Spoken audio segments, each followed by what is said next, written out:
வணக்கம் அன்பு நண்பர்களே, இன்றைய ஆயுதெழுத்து நிகழ்ச்சிக்கு உங்கள் அனைவரும் அன்போடு வரவேற்கிறேன். ஜாமீன் மறுப்பு, ஜெயலலிதாவுடைய ஜாமீன் மறுப்பு, அதற்கான காரணம் என்ன என்ற தலைப்பில் இன்றைய ஆயுதெழுத்து நிகழ்ச்சியில் விவாதித்திருக்கிறோம். அதற்கு முன்னால் உங்கள் அனைவரும் ஒரு மன்னிப்பு கேட்டுக்கொள்கிறேன். நாங்களும் கூட ஜெயலலிதாவுக்கு ஜாமீன் வழங்கப்பட்டதாக செய்திருக்கிறோம். எல்லா ஊடகங்களும் அவ்வாறு செய்தி வெளியிட்டன. நாங்களும் கூட வெளியிட்டோம். இந்த சேனலுடைய தலைமை செய்தி ஆசிரியர் என்ற முறையில் நான் தவறான தகவலை முதல் பதிவு செய்வதற்காக மன்னிப்பு கேட்கிறேன்.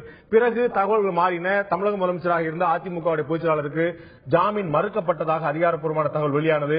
அதற்கான காரணம் என்ன என்பதை தான் இன்றைய ஆயுதெழுத்து நிகழ்ச்சி விவாதிக்கிறோம். ஜாமீன் மறுக்கப்பட்ட பிறகு பிரதான மனு 27ஆம் தேதிக்கு ஒத்திவைக்கப்பட்டிருக்கிறது. ஜாமீன் மட்டுமே மறுக்கப்பட்டிருக்கிறது. இதில் 4 கோரிக்கைகளை வைத்து அப்பீல் செய்யப்பட்டிருந்தது. அந்த மேல்முறையீட்டு மனுக்கள் 27ஆம் தேதி விசாரணைக்கு வருகின்றன. ஜாமீன் நிராகரிக்கப்பட்டதை உடனடியாக ஒரு சுப்ரீம் கோர்ட் உச்சநீதிமன்றத்தில் மேல்முறையீடு செய்ய முடியும். அங்கு உச்சநீதிமன்றம் என்ன தீர்ப்பளிக்கிறது எல்லாம் பொறுத்து வந்து பார்க்க இருக்கிறோம். இந்த ஜெயலலிதாவுடைய ஜாமீன் மறுப்பு, அதற்கான காரணம் என்ற தலைப்பில் என்ன என்ற தலைப்பில் இந்த ஆயுதத்தில் விவாதிக்கிறோம். அதற்கு முன்னால் பெங்களூரில் இருக்கக்கூடிய நமது தலைமை செய்தியாளர் சொல்லக்கூடிய கூடுதல் தகவல் என்ன இப்போது பார்க்கலாம். அதிமுக பொதுச் செயலாளர் ஜெயலலிதா உள்ளிட்ட 4 பேர் தாக்கல் செய்த ஜாமீன் மனுக்கள் மீதான விசாரணை கர்நாடக உயர்நீதிமன்றத்தில் இன்று மீண்டும் நடைபெற்றது. இந்த விசாரணை நீதிபதி சந்திரசேகர் முன்பு இன்று காலை 11:20 மணி அளவில் தொடங்கியது. ஜெயலலிதா சார்பில் மூத்த வழக்கறிஞர் ராம் ஜெத்மலானி ஆஜராகி இந்த வழக்கில் சுப்பிரமணியசாமி அளித்த புகார் சட்டப்பூர்வமானது அல்ல என்றும் அனைத்து சொத்துக்களுக்கும் முறையாக கணக்கு காண்பிக்கப்பட்டுள்ளதாகவும் தொடர்ந்து 10 நாட்களாக ஜெயலலிதா சிறையில் இருப்பதாகவும் அவரை உடனடியாக ஜாமீன் விடுவிக்க வேண்டும் என்று வாதிட்டார். தொடர்ந்து சசிகலா மற்றும் இளவரசி சார்பில் மூத்த வழக்கறிஞர் அமித் தேசாய் வாதிட்டார். அதைத் தொடர்ந்து சுதாகரன் சார்பில் அஸ்லம் பாஷா என்ற மூத்த வழக்கறிஞர் வாதிட்டார். இந்த வாதத்தை தொடர்ந்து அரசு தரப்பு வழக்கறிஞர் பவானி சிங் ஆஜராகி இந்த வழக்கில் இவர்களுக்கு, அதாவது 4 பேருக்கு நிபந்தனை ஜாமீன் அளிப்பதற்கு தான் எதிர்ப்பது இல்லை என்ற கருத்தை முன்வைத்தார். அப்போது உடனடியாக இந்த தகவல் வெளியிலே உள்ள அதிமுக வழக்கறிஞர்கள் மத்தியில் பரவியது. அவர்கள் ஊடகத்திற்கு உடனடியாக ஜாமீன் கிடைத்துவிட்டது என்று ஒரு தகவலை பரப்பினர். இதனால் அனைத்து ஊடகங்களும் இந்த செய்தி, அதாவது ஜாமீன் கிடைத்துவிட்டது என்ற செய்தியை ஏற்றுக்கொண்டனர். ஆனால் தொடர்ந்து இந்த வழக்கில் தீர்ப்பளித்த நீதிபதி பல உச்சநீதிமன்ற உயர்நீதிமன்ற தீர்ப்புகளை மேற்கோள் காட்டி இந்த வழக்கு என்பது, அதாவது அனைத்து உயர்நீதிமன்றம் உச்சநீதிமன்றம் அனைத்துமே ஊழலுக்கு எதிரான தீர்ப்புகளை தான் வழங்கியுள்ளதாகவும் ஊழல் என்பது மனித உரிமை மீறல் என்றும் எனவே இந்த வழக்கை நாங்கள் தள்ளுபடி செய்வதாகவும் கூறியுள்ளார். மேலும் ஒரு முதலமைச்சர் பதவியில் இருந்து கொண்டு இவ்வாறு ஊழல் செய்வதை தான் ஏற்றுக்கொள்ள முடியாது என்றும் தனது கருத்தையும் அந்த தீர்ப்பில் நீதிபதி சந்திரசேகர் பதிவு செய்துள்ளார். இதையடுத்து அந்த நீதிமன்ற அறையில் காத்திருந்த 500க்கும் மேற்பட்ட அதிமுக வழக்கறிஞர்கள் சோகமடைந்தனர். மேலும் அடுத்த கட்ட நடவடிக்கையாக இந்த தீர்ப்பை எதிர்த்து உச்சநீதிமன்றத்தில் மேல்முறையீடு செய்வதற்கான அனைத்து நடவடிக்கைகளையும் மேற்கொண்டுள்ளனர். பட்டாசு இனிப்பு என உற்சாகத்தில் மிதந்த அதிமுகவினர் திடீரென சோகத்துக்கு ஆளாயினர். காரணம், தமிழக முதலமைச்சராக இருந்த ஜெயலலிதாவுக்கு ஜாமீன் வழங்கப்பட்டதாக வெளியான தகவல் பின்பு இல்லை, மறுக்கப்பட்டதாக உறுதியாக தகவலாக வெளியானது. இதுதான் இந்த பிரச்சனைக்கான காரணம். அது ஜாமீன் மறுக்கப்பட்டதற்கான காரணம் என்ன என்ற தலைப்பில் தான் இன்றைய ஆயுதெழுத்து நிகழ்ச்சியில் விவாதிக்க இருக்கிறோம். இந்த நிகழ்ச்சி நம்முடைய மூத்த வழக்கறிஞர் திரு விஜயன் அவர்கள் முன்னிருந்திருக்கார். அதேபோல திமுகவை சேர்ந்த வழக்கறிஞர் திரு கண்ணாசன் அவர்கள் முன்னிருந்திருக்கார். அதேபோல தமிழக வாழ்வுரிமை கட்சியைச் சேர்ந்த திரு பண்ருட்டி வேல்முருகன் அவர்கள் முன்னிருந்திருக்கார். அதேபோல அதிமுகவுடைய வழக்கறிஞராக இருக்கக்கூடிய திரு துரைபாண்டியன் முன்னிருந்திருக்கார். உங்க 4 பேரும் இந்த நிகழ்ச்சிக்கு வரவேற்க நண்பர்களே. நான் முதல்ல திரு துரைபாண்டியன் இருந்து ஆரம்பிக்கலாம் நினைக்கிறேன். இவ்வளவு பிரச்சனை நாடு முழுக்க நடந்ததுக்கும் ஜாமீன் கிடைத்து விட்டது என்ற தகவல் வெளியானதுக்கும் நீங்கள் தான் காரணம் என்பது போல ஒரு தகவல் வெளியாகிறது. திரு நீதிபதி சந்திரசேகர் அவர்கள் தீர்ப்பை வாசித்துக் கொள்வதற்கு முன்னாலேயே ஜாமீன் வழங்குவதில் எங்களுக்கு ஆட்சேபனை இல்லை என்று திரு பவானி சிங் சொல்ல, நீங்கள் வெளியே வந்து 2 விரலை காட்டி காட்டி வெற்றி என்று சொல்ல, அதை அதிமுக வழக்கறிஞர்களுடைய சகவலுக்கும் தவறாக புரிந்து கொண்டு ஒட்டுமொத்தமாக ஊடகங்கள் தவறான தகவல் வெளியானதா தகவல் இருக்கிறது. இதை நீங்கள் மறுக்கப் போகிறீர்களா திரு துரைபாண்டியன்? நான் மறுக்கிறேன், திட்டவட்டமாக மறுக்கிறேன். உங்களிடம் ஒரு சமாச்சாரத்தை தெளிவாக விளக்கிக் கொள்ள விரும்புகிறேன். இன்று பிணை மீதான விவாதம் தொடங்கும் போது சீனியர் திரு ராம் ஜெத்மலானி அவர்களுக்கு 12:30 மணி ஒதுக்கப்பட்டது ஹைகோர்ட்டிலே. 73வது ஐட்டமாக போஸ்ட் செய்யப்பட்ட மேட்டர் இந்த சமாச்சாரம், நமது வழக்கு, இந்த வழக்கு அது ஏறக்குறைய ஒரு 30 வழக்குகள், 30 பெட்டிஷன்கள் அங்கிருந்து அட்வொகேட்டாலேயே தேதி வாங்கப்பட்டு வாய்தா வாங்கப்பட்டு தள்ளி போனது. அதன் பிறகு 20 வழக்குகள் கிட்ட நீதியரசர் அவர்களே தேதி போட்டு விட்டார்கள். அதன் பிறகு 11:50க்கு சரியாக திரு மூத்த வழக்கறிஞர் ராம் ஜெத்மலானி அவர்களின் வாதம் தொடங்கியது. அவர்கள் தொடங்கி சுமார் 2 மணி நேரம் நடத்தினார்கள். அதற்கு பிறகாக 2:15 இரண்டாவது எதிரி தரப்பில் ஆர்குமெண்ட் தொடங்கி விவாதம் தொடங்கி அதுவும் முடிந்துவிட்டது. அதன் பிறகு 3, 4 ஆகிய எதிரிகளின் தரப்பிலே வாதம் நடந்து முடிந்தது.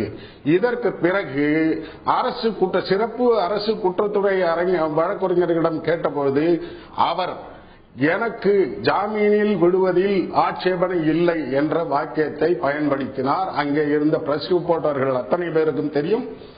நான் இந்த சமாச்சாரத்தை மட்டும்தான் வெளியிலே கொண்டு சென்றேன் தவிர்த்து இதை தவிர்த்து வேற ஒன்றுமே சொல்லவில்லை. என்டிடிவி இருந்தது, டைம்ஸ் நோ இருந்தது, CNN IBN இருந்தது, ஹெட்லைன்ஸ் டுடே இருந்தது, தமிழ் சேனல்கள் அத்தனையுமே இருந்தது. நமது நிருபர் உட்பட நமது தலைமை செய்தியாளர் உட்பட எல்லாருமே அங்க இருந்தார்கள். ஆனால் அவர் ஆட்சேபனை தெரிவிக்கவில்லை அப்படிங்கறதுனால சொன்ன கருத்தை மட்டுமே வெளியே கொண்டு சேர்த்த போது அது பாதி புரிந்து கொள்ளப்பட்டது, மீறி தாங்களாவே உணர்ந்து கொண்டு நான் வெளியே கொண்டு வந்து சேர்த்தேன். மீறி தான் மக்களாவே புரிந்து கொள்வதற்கான ஒரு வாய்ப்பை ஏற்படுத்தி தந்து விட்டது சேர்த்தேன். இது என்ன இருக்கிறது இன்றைய ஸ்டேஜில் இந்த நிலைமையில் இவ்வளவு நேரம் 2.25 மணி 3 மணி 2:15 மேட்டருக்கு அப்புறம் 1.5 மணி நேரம் விவாதம் நடந்திருக்கிறது. இந்த ஸ்டேஜில் என்ன நடந்திருக்கிறது என்று கேட்டால் அவர்களுக்குரிய பதிலை சொல்வது என்னுடைய கடமைதானே. அதைத்தானே நான் சொன்னேன். யாரிடமாவது எந்த தொலைக்காட்சியாவது என்னிடம் நான் இந்த மாதிரி ஜாமீன் புரட்சி தலைவர் அம்மாவுக்கு கிடைத்து விட்டது, இதர நபர்களுக்கு கிடைத்து விட்டது என்று சொன்னேன் என்று சொல்லட்டும். நீங்கள் என்ன சொல்லுகிறீர்களோ அதை நான் கட்டுப்படுத்த அந்த மாதிரி நீங்க பயன்படுத்தல. ஆனா நீங்க அனைத்து ஊடகங்கள் அளித்த பேட்டியில ஜாமீன் கிடைப்பதற்கு 2 விஷயங்கள் இருக்கு. நிபந்தனை வழங்கி ஜாமீன் வழங்கலாம், நிபந்தனை இல்லாமலே ஜாமீன் வழங்கலாம் சொல்லி சொன்ன போது நிபந்தனை இல்லாமல் ஜாமீன் நிபந்தனையோடு ஜாமீன் வழங்க ஆயத்தங்கள் பூரா நடந்து வச்சு அப்படிங்கிற மாதிரி ஒரு பார்வை வந்துருச்சு. போட்டு நம்ம அடுத்த விஷயங்களுக்கு நம்ம போலாம். திரு விஜயன் நான் கேட்க விரும்புறேன். இதுல ஒரு முக்கியமான விஷயம் பார்த்தோன்னே அரசு வழக்கறிஞர் ஆட்சேபனை தெரிவிக்கவில்லை. எதிர்த்தரப்பு வழக்கறிஞர்கள் அனைவருமே விடுவிக்க சொல்லி கேட்க போறாங்க. அரசு வழக்கறிஞர் ஜாமீன்ல நீங்க விடுதலை நிபந்தனையோட விடுதலை பண்ணி எங்களுக்கு ஒன்னும் பிரச்சனை சொல்லிட்டார். அப்ப வேற எது நிறுத்துது, எது தடுக்குது இந்த மாதிரி விஷயங்கள் முடிவு பண்றது? 2 தரப்புலையுமே எந்த பிரச்சனையும் இல்லைன்னு சொல்லி வந்துருச்சு. அப்ப நீதிபதி 2 தரப்பு வாதங்களையும் கேட்டுதானே முடிவு பண்ணும். இதுக்கு பதில் எங்க இருக்குன்னா 389வது பிரிவிலே இருக்கு. சஸ்பென்ஷன் ஆஃப் சென்டென்ஸ் கேட்கும்போது அப்பீல் தாக்கல் செய்துவிட்டு ஒரு சென்டென்ஸை சஸ்பெண்ட் செய்யலாமா கூடாதாங்கிறதுக்கு the judge can decide the suspension of sentence or not after recording reasons in writing அப்படின்னு இருக்கு. The judge after recording reasons in writing என்ன அர்த்தம்? This is the decision of the judge ultimately, logically, finally. ஒரு பக்கம் ஒரு வாதத்தை வேண்டும் என்று வைக்கலாம், இன்னொரு பக்கம் அதற்கு எதிர்ப்பு சொல்லலாம், எதிர்ப்பு சொல்லாமல் ஒரு நடுநிலையும் எடுக்கலாம். வாதங்கள் என்பது ஒரு தீர்ப்பில் முடிவு வருவதற்காக வைக்கப்படுகின்றது. வாதங்களே தீர்ப்பல்ல.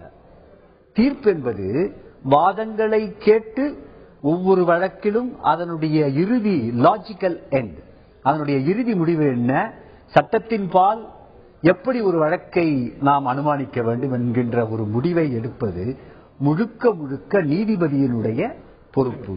எனவே இதில் இவர் என்ன சொன்னார், அவர் என்ன சொன்னார் என்பது அதுவே தீர்ப்பல்ல. அப்படி இருந்திருந்தால் அதை வாங்கி இதுல 50 பேராகிராஃப் இல்ல 50 பேராகிராஃப் போட்டு ஒரு தீர்ப்பு கொடுத்துடலாம்.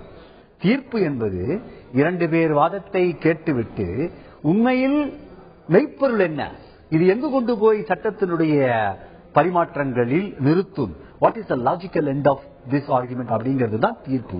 எனவே இந்த வழக்கை பொறுத்தவரை நீதிபதிதான் கடைசி பெல்லை அடிக்க வேண்டும். நான் புரிஞ்சுக்கிட்டேன். இந்த வழக்கு மட்டும் இல்ல, எல்லா வழக்குமே நீதிபதி தான் அடிச்சாகணும். நான் திரு கண்ணாசன் கேட்க விரும்புறேன். திரு விஜயன் சொன்னது போல அப்படி ஒரு பாயிண்ட் எடுத்துக்கிட்டாலும் கூட 2 தரப்பிலும் வைக்கக்கூடிய வாதங்கள் தீர்ப்பாகி விட முடியாது. ஆனால் தீர்ப்பு என்பது 2 தரப்பு வாதங்களையும் தாண்டி 3வது ஒரு வாதத்தை வைக்கக்கூடியதா எப்படி இருந்துட முடியும் அப்படிங்கிற ஒரு சந்தேகம் எழுகிறது. இவர்கள் சொல்றாங்க ஜாமீன் வழங்க நாங்க எங்கேயும் ஓடி போயிட மாட்டோம், இங்கதான் இருக்க போறோம், சவுலாக்கு மிக்கவங்க இந்த இது சாட்சியை கலைக்கிறதுக்கு எந்த அவசியம் இல்ல, முடிஞ்சு போச்சு, வழக்கை முடிஞ்சு போச்சு. இவங்க சொல்றாங்க நீங்க நிபந்தனை ஜாமீன் விட்டா எங்களுக்கு பிரச்சனை இல்லை. அப்ப இவர்களை வெளியே விட்டால் இந்த வழக்குக்கு ஏதாவது குந்தகம் ஏற்படுமா அப்படின்னு பாக்குறத தாண்டி 2 பேரோட ஆக்ஷன் தாண்டி அவங்களா ஒரு முடிவு எடுக்கணும்னா வாதமே தேவையில்லையே. இல்ல, அதாவது பிணையில் விடுவிப்பது என்பது 2 வகையா இருக்கு. ஒன்று விசாரணை சிறைவாசியாக இருக்கும் பொழுது பிணையில் விடுவிப்பது என்பது பிரிவு 439 பார்ப்பட்டது. அதே போல தண்டனை குற்றவாளி என்ற பொழுது பிரிவு 389 ஒன்றில் பார்ப்பட்டது. இந்த 304 அதுக்கு 2 வித்தியாசம் இருக்குது. ஏனென்று கேட்டால் அந்த 439 ஆகட்டும் அல்லது சார்பு நீதிமன்ற 437 ஆகட்டும், அவற்றிலெல்லாம் பாத்தீங்கன்னா என்னன்னு கேட்டீங்கன்னா அவர்கள் நிரூபிக்கப்படும் வரை அவர்கள் அப்பாவிகள் தான், நிரபராதிகள் தான். அந்த வகையில் அவருடைய அந்த பிணை முடிவு செய்யப்படுகிறது. ஆனால் இந்த தண்டனை குற்றவாளி என்று வரும்பொழுது அங்க சட்டத்தில் 2 சொற்கள் உண்டு. மே, ஷெல் என்ற 2 வார்த்தைகள் இருக்கும். ஷெல் என்றால் கட்டாயமாக செய்ய வேண்டும், மே என்றால் செய்யலாம் செய்யாமல் நீதிமன்றத்துடைய விருப்புரிமையை பொறுத்தது, டிஸ்கிரிஷன். அங்க 389 மே என்ற வார்த்தையை தான் பயன்படுத்துகிறது. அப்படி இருக்கும் பொழுது இப்ப மூத்த வழக்கறிஞர் அவங்க சொன்னது போல 2 பேர் வாதத்தை வச்சு மட்டுமே நீதிபதி முடியாது. அவர் மெய்ப்பொருள் காண்பதுதான் அறிவு என்று கூறப்பட்டிருக்கிறது. அதனால் அந்த மெய்ப்பொருள் என்ன என்று கண்டறிந்து அந்த வழக்கினுடைய தன்மை இன்னும் சொல்லப்போனால் உச்ச நீதிமன்றம் நீங்க மெய்ப்பொருள் பத்தி பேசும்போது இது வழக்குடைய தீர்ப்பல்ல, நிச்சய தீர்ப்பு. நம்ம மெயின் பெட்டிஷன் 24 ஒத்தி வச்சிருக்காரு பாத்தீங்களா, அதுல ஒரு இன்டர்பிரட் பண்ணலாம். ஆனா நாங்க இது இன்னைக்கு பிரேயர் என்ன, ஜாமீன்ல விடலாமா விட வேண்டாமா, கிராவிட்டி ஆஃப் அஃபென்ஸ் ரொம்ப முக்கியம். இதுல ஒரு குற்றத்தினுடைய தன்மையை பொறுத்து தான் ஒவ்வொரு வழக்கும் கையாளப்படுகிறது.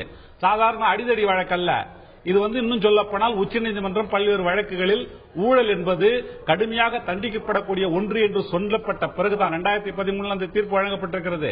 அந்த தீர்ப்பு வழங்கப்பட்ட பிறகு ஊழல் என்பது கடுமையாக நாட்டினுடைய சமூகத்தை புறையோடி செய்யக்கூடிய ஒரு குற்றம்.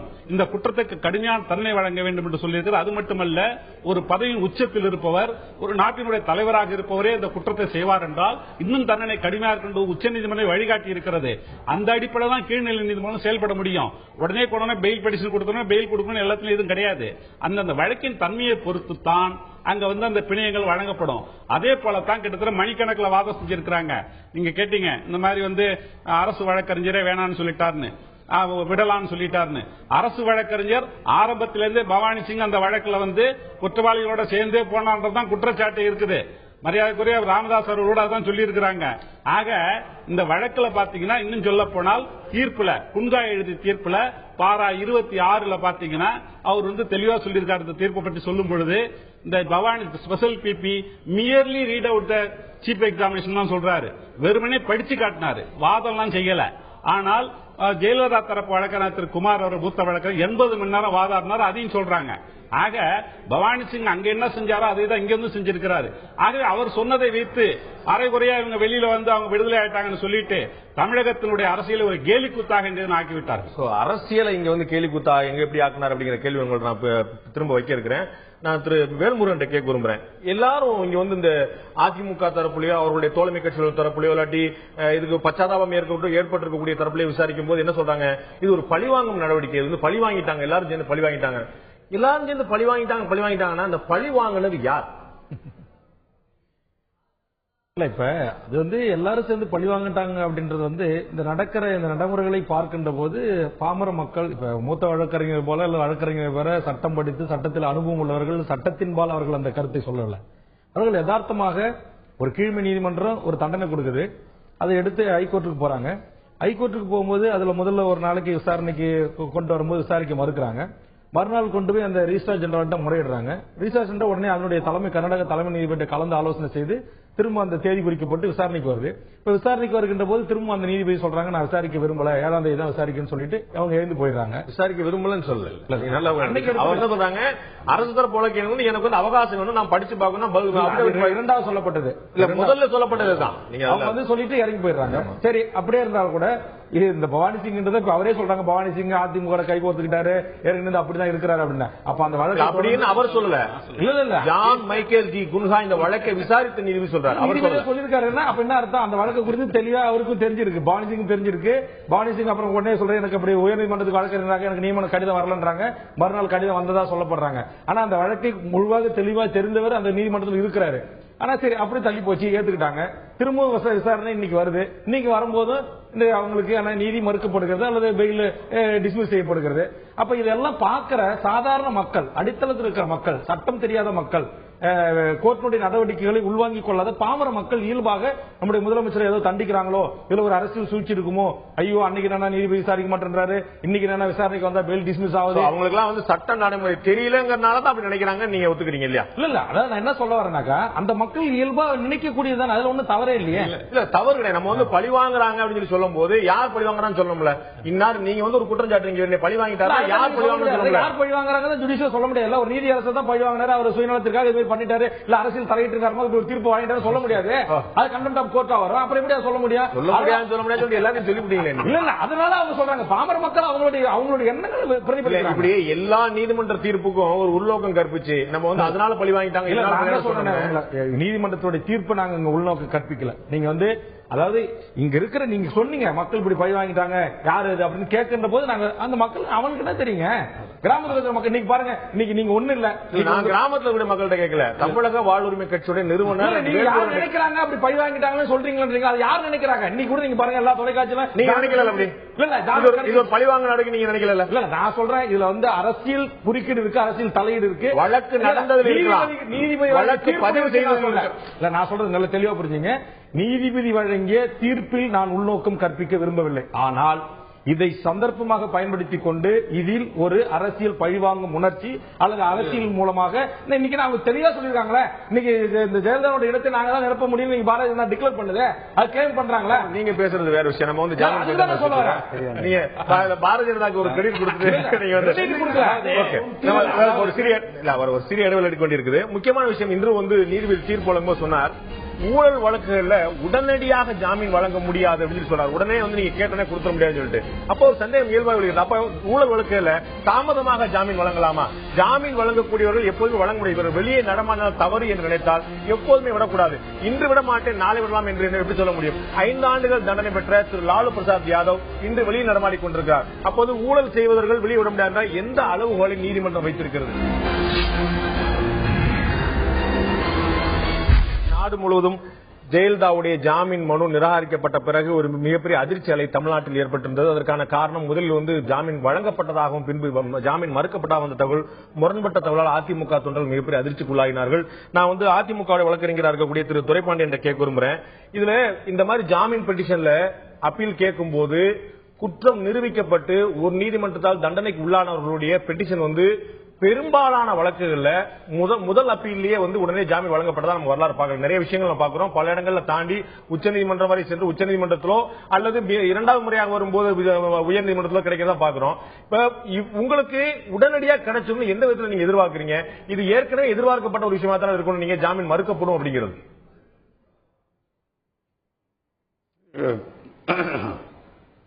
இதுல நீங்க பாத்தீங்கன்னா லாலு பிரசாத் யாதவ் கேஸ்ல 950 கோடி கொள்ளையடித்ததாக அவர் மீது குற்றம் சாட்டப்பட்டு அந்த குற்றம் நிரூபிக்கப்பட்ட போது அவருக்கு வெறும் 25 லட்சம் ரூபாய் தான் அபராதம் விதிக்கப்பட்டது. அதன் பிறகு வாஜ்பாய் அரசுலே சுகாதாரத்துறை அமைச்சராக இருந்த ஒருவர் 300 கோடி ரூபாய்க்கு மெடிக்கல் காலேஜ் சீட்ல பணம் வாங்கி கொடுத்து அதுல தண்டனை வாங்கி அவரும் 2 வாரங்களிலே வெளியே வந்ததாக தான் சரித்திரம் இருக்கிறது. இங்க முதல்ல சொன்னார்கள், இப்ப எனக்கு முன்பு பேசிய நண்பர் சொன்னார், சீஃப் எக்ஸாமினேஷனில் மட்டுமே உள்ள சமாச்சார ஷரத்துக்களை special public prosecutor Bhavani Singh அவர்கள் படித்திருக்கிறார்கள், குறுக்கு விசாரணை படிக்கவில்லை என்று சொன்னார். என்ன நடைமுறை? முதல் விசாரணையில் சாட்சி என்ன சொல்லுகிறதோ அதைத்தான் படிப்பார்கள். அதன் பிறகு குறுக்கு விசாரணையில் என்ன சொல்லப்பட்டிருக்கிறது என்பதை எடுத்து பிரதிவாதம் செய்ய வேண்டியது எதிரிகளின் தரப்பு வழக்குரைஞர். இதிலே ஒரு புது நாட்டம் கண்டுவிட்டு இங்கே இந்த வழக்கிலே எனக்கு ஒரு சிறிய நேரம் தர வேண்டும் என்று கேட்டுக்கொள்கிறேன். இந்த வழக்கு பிரதானமாக 200 சிஆர்பிசியின் கீழ் பிரைவேட் கம்ப்ளைண்டாக ரெஜிஸ்டர் பண்ணப்பட்டது. அதன் பிறகு 6190 ப்ராசஸ் அப்ளிகேஷனை கம்பல் பண்ணி சிஆர்பிசி 2004 மூலம் இஷ்யூ ஆஃப் ப்ராசஸ் முடிச்சு பிறகு 2009 commitment to court of sessions நடந்து பிரிவு C 225 trial to be conducted by the PP. மன்னிக்கணும், இல்ல நான் நிறைய நேரம் கொடுக்கணும் உங்களுக்கு விரும்புறேன். ஆனா வழக்குடைய ஆரம்பத்துக்கு போறதுல இனிமே அர்த்தம் இல்ல. ஏன்னா வழக்குல வந்து விசாரணை நீதிமன்றம் குற்றம் நிரூபிக்கப்பட்டு சொல்லி தண்டனை வழங்கிடுச்சு. இப்ப நம்ம பேசிட்டு இருக்கிறது அப்பீல் பத்தி தான், ஜாமீன் பற்றி தான். ஜாமீன் மறுக்கப்பட்டது உடனடியாக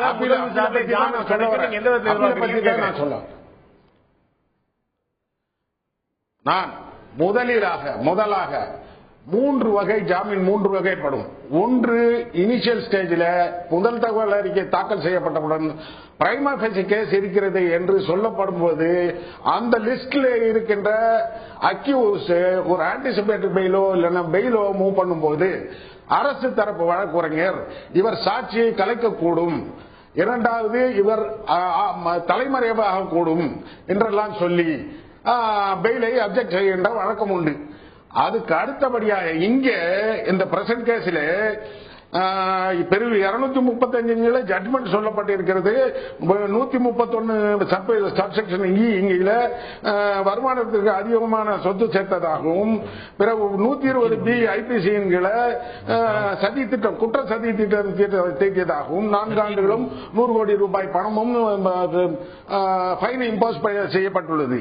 இந்த வழக்கிலே அப்பீல் வரும்போது நான் என்னுடைய பொசிஷனில் என் மேல் எனக்கு என்னை எந்த கிரவுண்டிலே தண்டித்திருக்கிறார்களோ நான் சமுதாயத்திலே எப்படி ஒரு பொசிஷனை வைத்திருக்கிறேன், நான் தலைமறைவாவதற்காக வழி உண்டா? ஒன்று, நம்பர் 1. 2, நீ என்ன ஃபைன் இம்போஸ் பண்ணுகிறதோ கோர்ட்டு அதை நான் கட்ட தயாராகிறேன். 2, அதையும் என்னால் கட்ட முடியும் அப்படின்னு சொல்லும் போது அது 2. 3, எனக்கு நீங்கள் கண்டிஷன் பெயில் இந்த இடத்துலயோ இல்லைன்னா இந்த கோர்ட்லயோ இந்த போலீஸ் ஸ்டேஷன்லயோ கையெழுத்து போடணும் அப்படின்னு சொன்னா அதையும் நான் கையெழுத்து போடுவதற்கு தயாராக இருக்கிறேன். 3, இதற்கு மேலே நான் சாட்சியங்களையா கலைக்கப் போகிறேன், நான் இதில் என்னுடைய சக்தியை பிரதான சக்தியை நான் பயன்படுத்த போகிறேன், இதற்கு மேல் என்ன இருக்கிறது, என்னை தண்டித்து விட்டீர்கள் ஒரு பொய்யான கணக்கு வழக்கிலே. இது அப்பீல் தான் பெண்டிங் ஆகிறது. இப்போது நாங்கள் போட்டிருக்கிற பெட்டிஷன்கள் சஸ்பென்ஷன் பெட்டிஷன், பெயில் அப்ளிகேஷன், அதுக்கப்புறம் petition for opposing the impounding the properties, அதுக்கப்புறம் பெயில் அப்ளிகேஷன், அதுக்கப்புறம் நான் எங்களுக்கு இம்போஸ் பண்ணிருக்க ஃபைன் 100 கோடியை கட்ட முடியாது, அதுக்கு நீங்க சஸ்பென்ஷன் கொடுக்கணும்னு போட்டிருக்கிறோம். மேல்முறையீடு பெட்டிஷன், இந்த 5 அப்ளிகேஷனை தவிர்த்து வேறு நாங்கள் என்ன செய்திருக்கிறோம்? இதிலே நீதி வழங்கலங்கிற உங்களுடைய கருத்தா பாக்குறேன். நான் உங்கள்ட்ட ஒரு முக்கியமான விஷயம் நான் கொண்டு போறேன். திரு கண்ணாசன் கேட்கிறோம் சொன்னார். முதல்ல சொன்ன ஒரு பாயிண்ட் பாத்தீங்கன்னா 950 கோடி ரூபாய் முறைகேடு, அவர் சொன்ன போல கொள்ளையடித்ததாக இல்ல, முறைகேடு நடந்ததாக இழப்பு 2G மாதிரியான ஒரு இழப்பு ஏற்படுத்தினா ஒரு வழக்குல திரு லாலு பிரசாத் இன்னைக்கு வெளியில இருக்கிறார். அவர் 60 நாள் கிட்டத்தட்ட 90 நாள் சிறையில் இருந்தார், இருந்துட்டு போட்டோம். ஆனா இன்னைக்கு வெளியில இருக்கார். அப்ப அவர் வெளியில் நடமாடலாங்கும் போது ஒரு 53 கோடி ரூபாய் வழக்குல ஏன் வெளியில் நடமாடக்கூடாது? அவர் ஒரு 90 நாள் கழிச்சு வந்தா இவங்க 90 நாள் கழிச்சு தான் வரணுமா? இதெல்லாம் ரேஷியோ இருக்குதா? ஏன் முன்னாடி வெளியே கூடாது? இல்ல, அதை போல ஒவ்வொரு வழக்குக்கும் வெவ்வேறு மாறுபட்ட நிலைமையில் இருக்கு. உதாரணம் சொல்ல போனால் இந்த சகாரா குழுமத்தினுடைய தலைவர் சுப்ரதா ராய் என்பவர் கைது செய்யப்பட்டு விசாரணை சிறைவாசியாக இருக்கிறார். அவரை பிணையத்தில் விடுவதற்காக கிட்டத்தட்ட அவர் மாத கணக்கில் இருக்கார், எல்லாருக்கும் தெரியும். அவருக்கு 20,000 கோடி ரூபாய் அவருக்கு கண்டிஷன் போடுறாங்க. 20,000 கோடி ரூபாய் செலுத்தினால் மட்டும்தான் அவர் பிணையில போக முடியும்.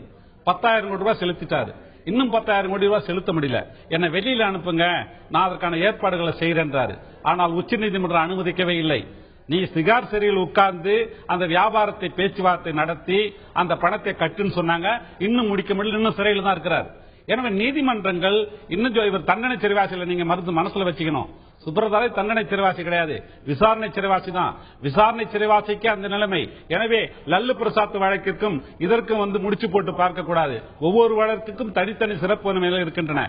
இந்த வழக்கை பொறுத்தவரை மிக திறமையாக, அதாவது சயின்டிபிக் மெத்தட் என்று சொல்வார்களே, அந்த விஞ்ஞான பூர்வமாக நடைபெறாத நிறுவனங்களை எல்லாம் வைத்து செய்தார்கள். அல்லது அவங்களுடைய பட்டியலிடப்பட்ட சொத்துக்களை பார்க்க வேண்டும் என்றால் எவ்வளவு வைர கற்கள், 1 கிலோ ஒட்டியானத்திலே 2328 வைர கற்கள், விலை மதிப்பற்ற கற்கள் என்று பல்வேறு வகையான பொருட்கள் சுட்டிக்காட்டப்பட்டு ஆவணங்கள் அடிப்படையிலே தண்டனை கொடுக்கப்பட்டிருக்கிறது. வெறுமனே பொய் வழக்கு. இந்த வழக்கு உயர் நீதிமன்றத்திலேயோ உச்ச நீதிமன்றத்திலேயோ இல்லாட்டி பெஞ்சிலேயோ எங்கேயாவது விடுவிக்கப்படுறதுக்கான வாய்ப்பு இருக்கா? வாய்ப்பே இல்லை. அப்படி நம்ம சொல்ல முடியாது. ஏன்னு கேட்டால் வாய்ப்பு இருக்குன்னு சொல்ல முடியாது. காரணம் கேட்டால் வாய்ப்பு இருக்குங்கிறது தான் நீங்க, அதாவது ஒரு நீதிபதி ரெண்டு பக்கம் நீதியரசுடைய ரெண்டு பக்கம் போலாம் அப்படிங்கிறது உங்களோட பாயிண்ட். நான் திரு விஜயன் கேட்க விரும்புறேன். இதுல பாத்தீங்கன்னா ஒரு விஷயம் சொன்னாங்க, லாலு பிரசாத் கேஸ விட்டுருங்க, சுப்ரதோ ராய் கேஸ பாருங்க. ஒரு விசாரணைக்கு இது 20,000 கோடி ரூபாய் அபராதம் கட்டணும்னு சொல்லிட்டு அவங்க உள்ள இருக்கிறாங்க. நீதிமன்றம் ஒரு சட்டத்தை பாக்குறத தாண்டி ஒரு தர்மத்தை நிலைநாட்டுறேன் அப்படிங்கிற ஒரு பெயர்ல ஒரு எக்ஸ்டென்சிவான விஷயங்களை ஈடுபடுது அப்படிங்கிற சந்தேகத்தை எழுப்பலையா? இப்ப வந்து நம்ம ஏற்கனவே 2-3 உதாரணங்கள் பார்த்தோம். ஜெயலலிதாவாகட்டும், லாலுவாகட்டும், இதுக்கு முன்னாடி தண்டனை வழக்கு வெறும் குற்றச்சாட்டுக்கு உள்ளாகி இருக்கக்கூடிய திரு ராஜா, கனிமொழி உள்ளிட்டவங்களை பாருங்க. பெயில் பல சமயம் நிராகரிக்கப்பட்டது இருக்கு. இன்னைக்கு அவங்க வெளியே இருக்கிறாங்க, ராஜா வெளியே இருக்காங்க, கனிமொழி வெளியே இருக்காங்க. என்ன சட்டம் ஒழுங்கு கெட்டு போச்சு, இல்லாட்டி என்ன சாட்சியங்களை டேம்பர் பண்ணிட்டாங்க, லாலு வெளியே இருக்கிறார், என்ன குற்றம் கெட்டு போச்சு, இப்ப வந்து தண்டனை பெற்று. இப்ப இந்த மாதிரி ஜெயலலிதா வெளியே வந்தா என்ன கெட்டு போயிடும்? சுப்ரதோ ராய் ஏன் வெளியிடப்படல? அப்ப நீதிபதிகள் தான் எப்படி விரும்புறோமோ அப்படி வழக்க கொண்டு போக விரும்புறாங்களா, சட்டம் எப்படி சொல்லுதோ அப்படி கொண்டு போக விரும்புறாங்க?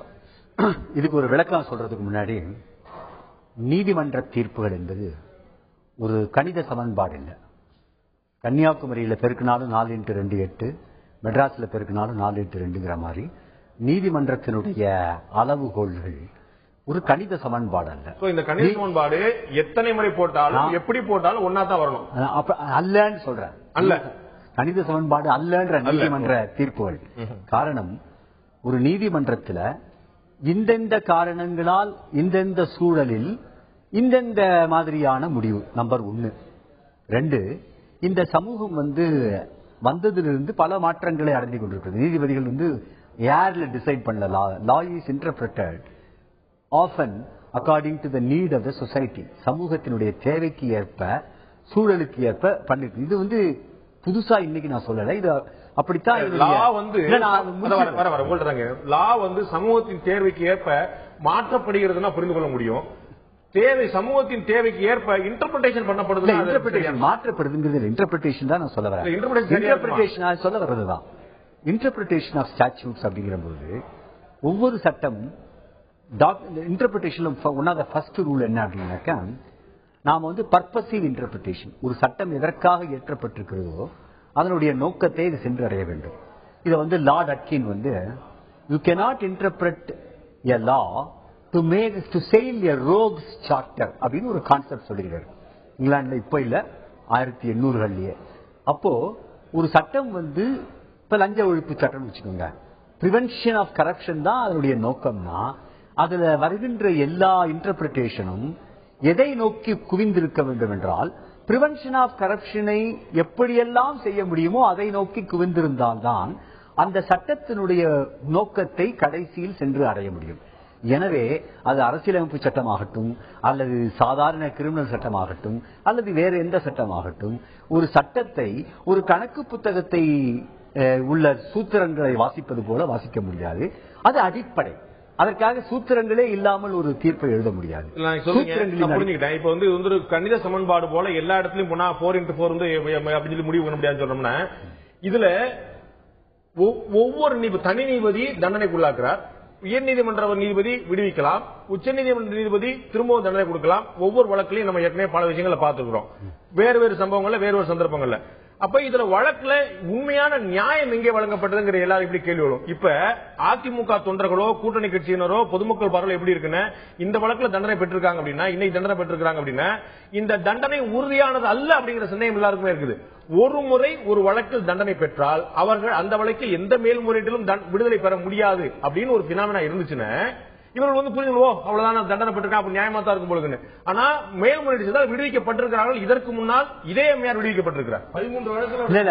அப்ப மேல்முறையீடுகளில் விடுவிக்கப்படலாம், விடுவிக்காமல் கீழ் நீதிமன்றத்தினுடைய தீர்ப்பு சரி என்றும் சொல்லலாம். குறுக்க பேசாதீங்க. அப்ப வழக்கு சட்டத்தின் அடிப்படையில் நடத்தப்படுகிறதா, நீதிபதியுடைய பார்வையின் அடிப்படையில் நடத்தப்படுகிறதா? நீதிபதியின் பார்வையும் அல்ல, சட்டமும் அல்ல.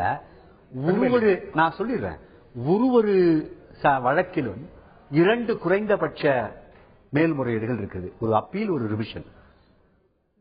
மேல்முறையீடுகள் இருப்பதற்கு காரணமே என்னவென்றால், ஏதாவது ஒரு காரணத்தினால் ஒரு கீழமை நீதிமன்றம் ஒரு தவறான சட்ட முன் வடிவில் ஒரு தவறான தீர்ப்பை வழங்கிவிட்டால் அதுவே கடைசி வரை முத்திரை குத்தப்பட்டு விடக்கூடாது. தீர்ப்புகள் திருத்தப்படலாம். தீர்ப்புகள் திருத்தப்படலாம் என்பதில் யாருக்கும் இரண்டாவது தெளிவு கிடைக்கிறது. நான் வெளியே போல நானு தீர்ப்புகள் திருத்தப்படலாம் என்று சொல்லும் போது, ஒருவேளை ஒரு பேச்சுக்கு நாளை உயர் நீதிமன்றம் இந்த வழக்கிலிருந்து முதலமைச்சராக இருந்த ஜெயலலிதா விடுதலை செய்கிறதுன்னு வச்சுக்குவோம். அப்ப இந்த 11 நாட்கள் அல்லது 15 நாட்கள் பெயில் கிடைக்கும் வரைக்குமான நாட்கள் அவர் சிறையில் இருந்ததற்கு என்ன இழப்பீடு? அதுக்கு அவர் முதல்வர் பதவி இழந்திருக்கிறார், எம்எல்ஏ பதவி இழந்திருக்கிறார். நாளைக்கு உயர் நீதிமன்றம் வரை வழக்கில் விடுதலை செய்கிறது. அப்ப இந்த இழப்பை நீங்க எப்படி காம்பன்சேட் பண்ண போறீங்க? அதுக்கு என்ன பதில் அப்படின்னாக்க, அப்பீல் அப்படிங்கிற ஒரு ஃபைல் பண்ணிட்ட பிறகு அந்த அப்பீல்ல இன்டரிம் ஆர்டர் அப்படிங்கிறது ஆட்டோமேட்டிக் இல்ல. போட்ட உடனே there is a postponement of evil அப்படின்னு ஒரு சட்டம் இருந்தா, அப்படித்தான் 8 நாளுன்னு ஒண்ணு இருந்துச்சு. 8 நாள் முன்னாடி எப்படி இருந்ததுன்னா, ஒருவர் இந்த மக்கள் பிரதிநிதியா இருந்தவர் 2 ஆண்டுகளுக்கு மேல் தண்டிக்கப்பட்டு விட்டால் 3 மாதங்களுக்குள் அப்பீல், அவர் 3 மாதங்களுக்குள்ள அப்பீல் டைம் அதான் அப்பீல் செய்து விட்டால், அவர் உச்ச நீதிமன்றம் உயர் நீதிமன்றம் அது முடியும் வரை அவர் குற்றமற்றவராக கருதப்படுகிறார் அப்படின்னு ஒரு கருத்து சட்டத்தில் இருந்தது. சட்டத்திலிருந்து தப்புன்னு சொல்ல, ஆனா அது மாதிரி ஒரு சட்டம் இல்லாமல் அந்த சட்டம் தவறு, அரசியலமைப்பு சட்டத்துக்கு புறம்பானது, இந்த பதவி இன்மை என்பது உடனே அமலுக்கு வர வேண்டும், மீண்டும் பதவிக்கு வர வேண்டும் என்றால் அவர்களுடைய குறைகள் அனைத்தையும் களைய வேண்டும். இதனுடைய இன்னொரு கருத்தை சொல்றேன். எம்எல்ஏ சொன்னாங்க, சட்டத்திலே ஏற்கனவே இருந்த விஷயம். அது 2013 அதான் லில்லி தாமஸ் வழக்குல 2013 உச்ச நீதிமன்றம் தள்ளுபடி செய்து அந்த சட்டத்தில் அந்த 8 நாளுங்கிறதே செல்லாதுன்னு சொல்லுது. ஓகே, நாங்க சட்டத்தை வடிவமைத்த நாம் எல்லாம் போற்றி போடக்கூடிய சட்ட மேதைகள் எல்லாருக்கும் இந்த விஷயம் தெரியாதா? அவர்கள் தெரிந்துதானே மக்கள் பிரதிநிதிகளா இருக்கிறவர்கள் மீது அரசியல் காழ்ப்புணர்ச்சி வழக்குகள் தொடரப்படலாம். எனவே நாளை உடனடியாக பதவி போகும் என்பது அரசியல் சாசன குழப்பத்தை ஏற்படும் தெரிஞ்சுதானே அந்த 8 நாளை வச்சிருந்தாங்க. நமக்கு தெரிஞ்சது, திரு விஜயனுக்கு தெரிஞ்சது, உச்ச நீதிமன்றத்தில் இருக்கக்கூடிய இன்றைய நீதிபதி தெரிஞ்சது, அரசியல் சட்டத்தை மக்கள் பிரதிநிதி சட்டத்தை வடிவமைத்தவர்களுக்கு தெரியாதா? வடிவமைக்கும் பொழுது இருக்கின்ற அதுக்குதான் ஒரு முக்கியமான விஷயத்தை உங்கள்கிட்ட வைக்க விரும்புறேன். 1951 ஆண்டுதான் இந்த ரெப்ரசன்டேஷன் ஆஃப் பீப்புள் ஆக்ட் வந்தது.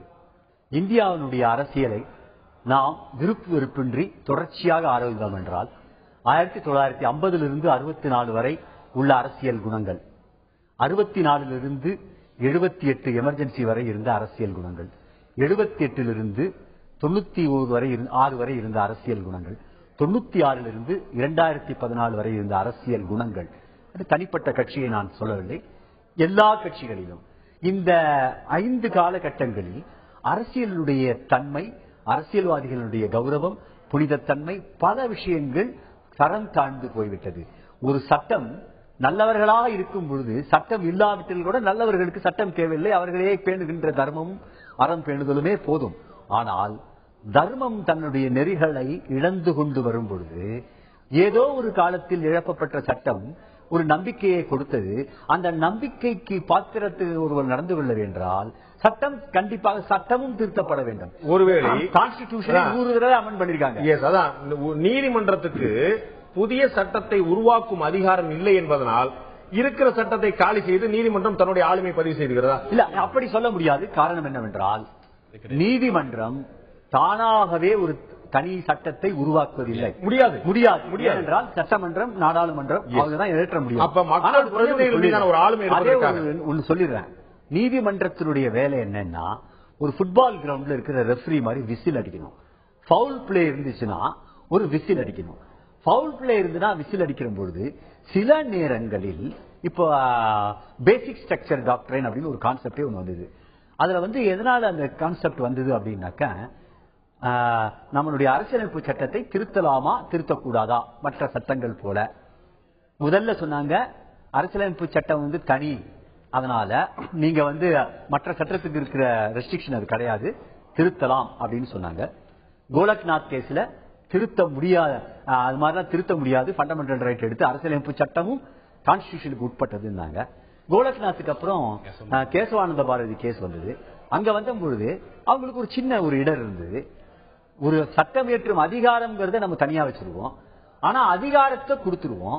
ஆனா அந்த அதிகாரம் சட்டத்தினுடைய அடிப்படை தன்மைக்கு உட்பட்டு இருக்கிறதா என்கின்ற அந்த விசில் ப்ளோயிங் ஏரியாவை மாத்தி வச்சுக்கிட்டாங்க. So the law can be amended, up to that it's okay, but அந்த அமெண்ட் பண்ண சட்டம் சரியானதா, அரசியலமைப்பு சட்டத்துக்கு உள்ள இருக்கிறதா இல்லையா என்கின்ற சீராய்வினுடைய உரிமையை, ஜுடிஷியல் ரிவ்யூ தாங்கள் எடுத்துக்கொள்வதற்கு உபயோகப்பட்ட வாசகம் தான் இந்த பேசிக் ஸ்ட்ரக்சர், அடிப்படை விஷயம் இருக்குதானே. அப்படி சட்டத்தை பார்க்கும் பொழுது ஒரு அடிப்படை உள் கருத்து ஒன்று இருக்கிறது. இந்த அடிப்படை நோக்கத்திற்காக, எந்த அடிப்படை நோக்கத்திற்காக ஒரு சட்டம் இயற்றப்பட்டதோ அந்த நோக்கத்தை செலுத்தும் பால் அந்த சட்டத்தை இன்டர்பிரட் பண்றது அப்படிங்கிறது எந்த விதத்திலையும் தவறில்லை.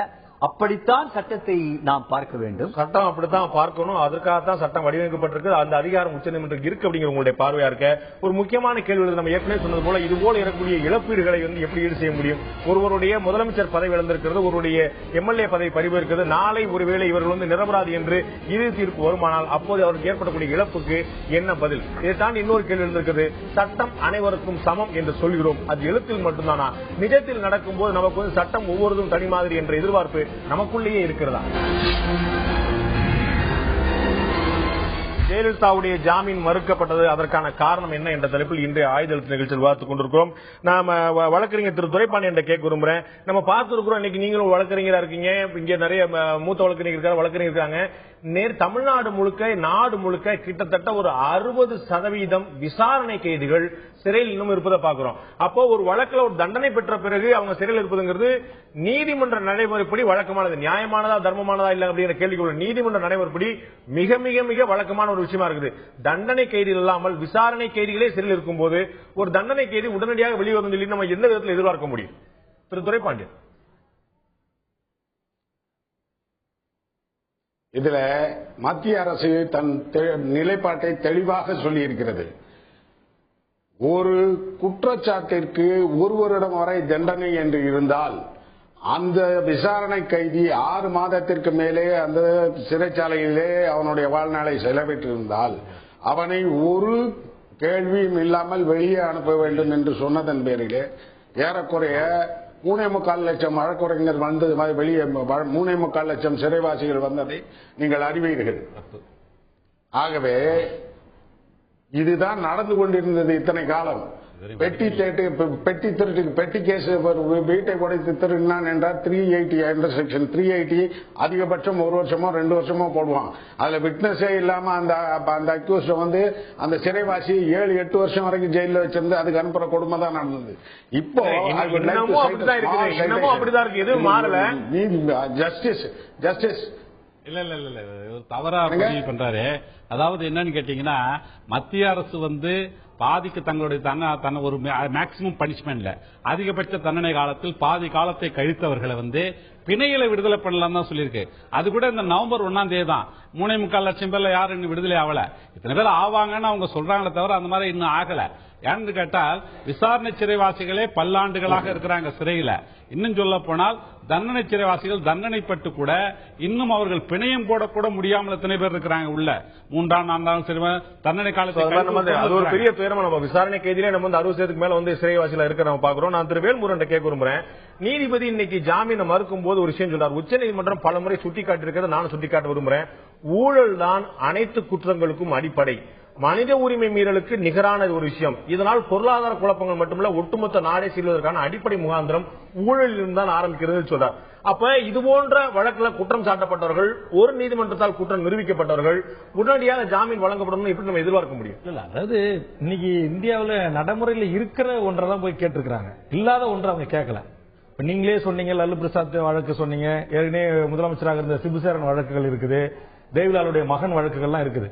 அதாவது இன்னைக்கு மாண்புமிகு முன்னாள் முதலமைச்சராக இருந்தவங்க அவர்கள் எல்லாருமே சராசரியா 30-40 நாளுக்கு மேல குறைந்தபட்சம். அதுக்கு நான் குறுக்கிடாம இருந்தேன், நீங்களே அது கேள்வி கேட்டீங்க. அப்ப 30-40 நாட்கள் இருந்தா பெயில் விட்டுறலாம் அப்படின்னு அப்ப சட்டம் அப்படின்ற கேள்வி எழுது.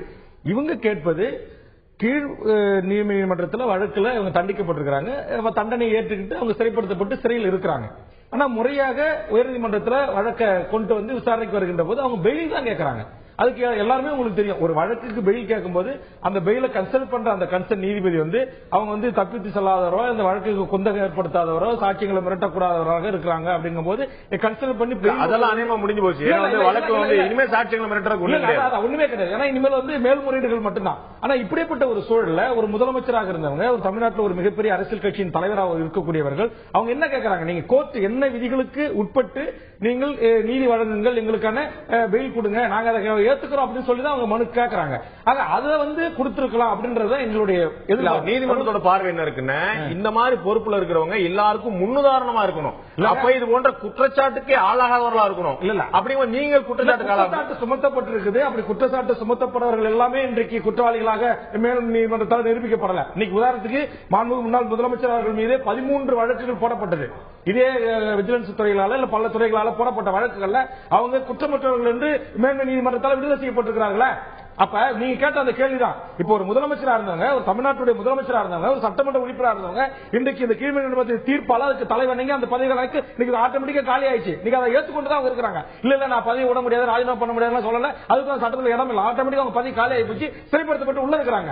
ஆனா இன்னைக்கு நாளைக்கு இதே நீங்க ஏற்கனவே நம்ம விவாதித்த விஷயம் தான். நாளைக்கு உயர்நீதிமன்றம் இந்த வழக்கில் அரசியல் காரணங்களுக்காக இல்ல இந்த வழக்கு ஜோடிக்கப்பட்டிருக்கிறது இல்ல அதிமுக வழக்கறிஞர்கள் எடுத்து வைக்கிற வாதங்களை ஒருவேளை உயர்நீதிமன்றம் ஏற்றுக்கொண்டு இந்த வழக்கில் குற்றமற்றவர்கள் இவர்களை விடுதலை செய்தால் இன்னைக்கு தமிழ்நாட்டில் ஏற்படுத்தப்பட்ட இந்த பிரச்சனைகள், சட்ட ரீதியான இந்த பிரச்சனைகள், அவர் முதலமைச்சர் இழந்தது, சட்டமன்ற உறுப்பினர் பதவி இழந்தது, அல்லது அதுக்கான மறுதேர்தலுக்கான செலவினங்கள், இல்ல தமிழ்நாட்டு அரசியல் சூழலில் ஏற்பட்ட இந்த தட்பவெப்ப சூழ்நிலைகள், இதற்கெல்லாம் யார் பொறுப்பு?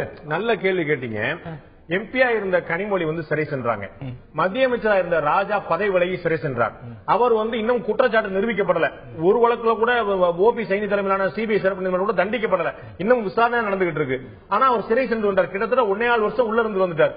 நம்ம யாராவது இந்த மாதிரி ஒரு கேள்வி எழுப்பணுமா? இல்ல எழுப்பினாங்களா? நீங்க அதிமுக தலைமை எழுப்பலாம். தமிழ்நாட்டில் இருக்கிற எத்தனையோ வழக்கறிஞர்கள் இதுல கேள்வி எழுப்பியிருக்காங்க. பத்திரிகை ஊடக நண்பர்கள் விமர்சனம் பண்ணி எழுதியிருக்காங்க. அப்படி எழுதாமலாம் கிடையாது. திமுகவுக்கு ஒரு பார்வையா இல்ல திமுகவுக்கு ஒரு பார்வையா இப்ப நானே கேட்கறது வழக்கறிஞர் விஜயன் திமுக ஊழல் செஞ்ச ரைட்டு, அதிமுக ஊழல் செஞ்ச தப்பு நான் வாதாடுறாரு.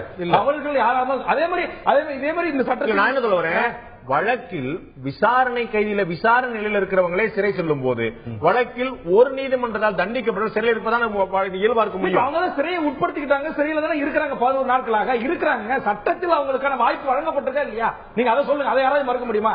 சட்டத்தில் உயர்நீதிமன்றத்தில் மனு தாக்கல் செய்து வெளியில் வருவதற்கான மனுவை தாக்கல் செய்யலாம், வழக்கறிஞர் வைத்து வாதாடலாம் என்கிற உரிமை வழங்கப்பட்டிருக்கிறதா இல்லையா? ஒருவருக்கு நிச்சயமா வழங்கப்பட்டிருக்கிற அந்த உரிமையை அவர் பயன்படுத்தி இருக்கிறார்கள். அது மேல்முறையீடு டிஸ்மிஸ் செய்தாங்க, பெயில் கொடுக்கறாங்க. இரண்டாவது பட்சம் இன்னைக்கு இதே ஹைகோர்ட் இன்னைக்கு டிஸ்மிஸ் பண்ணலாம், நாளைக்கு சுப்ரீம் கோர்ட் கொடுக்கலாம். இல்ல 2 நீதிபதிகள் கொண்ட அமர்வுக்கு நாளைக்கு கொண்டு போய் அதை கூட கொடுக்கிறது வாய்ப்பு சட்டத்தில் இடம் இருந்தாக்க கொடுக்கலாம். நான் கேட்பது அவர்கள் அவருடைய உரிமையை பயன்படுத்தி இருக்கிறார்கள். இதுல நீங்க இல்ல நீங்க குற்றவாளி கீழ் கோர்ட் சொல்லிச்ச நீங்க 100 நாள் கழிச்சு போட வேண்டியதானே, 6 மாசம் கழிச்சு பெயில் போட வேண்டியதானே, அப்படி கொண்டு இருக்குது உங்க கேள்வி. அது கிடையாது. இல்ல 6 மாசம் கழிச்சு நீங்க பெயில் போடுங்க. நாம எதிர்பார்க்கிறது சரியான விஷயமா? நம்ம ஏற்கனவே சொன்ன போல விசாரணை கைதிகள் உள்ள இருக்கிறாங்க. நியாயத்தை சொல்றாங்க. நான் ஒரு முதலமைச்சராக இருந்தோம், ஒரு கட்சியினுடைய தலைவர் பொறுப்பில் இருக்கிறேன். நான் எங்கேயும் ஓடிப்பட மாட்டேன், நான் தப்பிக்க மாட்டேன். நான் இந்த வழக்கை சட்ட ரீதியாக சந்திக்க நான் எதிர்கொள்வதற்கு தயாராக இருக்கிறேன். நீங்க என்ன கண்டிஷன் போறாலும் எனக்கு நீங்க பெயில் கொடுத்தாலும் பரவாயில்ல அப்படின்னு சொல்லுகின்றதுல நியாயம் இல்லையா?